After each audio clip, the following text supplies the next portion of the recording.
పచ్చట్లోకి మంచి చింతపండు పావు కేజీ ఇవ్వండి. పావు కేజీ 75 రూపాయలండి. అదేంటండి ఆ పెద్దపళ్ళు 50 రూపాయలు అన్నారుగా మీరు 70 అంటారండి? ఏమ్మా మరి అక్కడే తెచ్చుకోవచ్చుగా, ఇక్కడ ఎందుకు రావడం? అంత దూరం వెళ్ళే ఓపిక లేక ఇక్కడికి వచ్చాను. ఆ, 70 రూపాయలకి ఇవ్వండి. ఏమ్మా 74 రూపాయలకు కూడా రాదు, ఇష్టమైతే తీసుకోండి, లేకపోతే లేదు. సర్లేండి నా అవసరం కదా, ఏం చేస్తాం. సరే ఇవ్వండి పావు కేజీ. అంత పేపర్ వేశారు, మళ్ళీ ఖరాఖరీగా వేస్తున్నారు. కొంచెం మొగ్గేయండి. కరెక్ట్గా ఉంది 250 గ్రాములు. ఇవ్వండి 75 రూపాయలు ఇవ్వండి.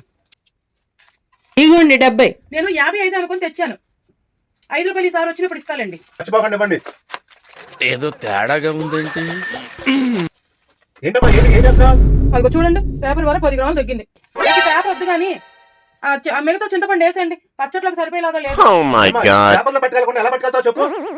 మీకు ఎందుకండి చేత్తో పట్టుకెళ్తాం, లేదా చీర కొంగలు వేస్తాం. ఇదిగోమ్మా తీసుకెళ్ళు. ఏం బేరమో. To be continued.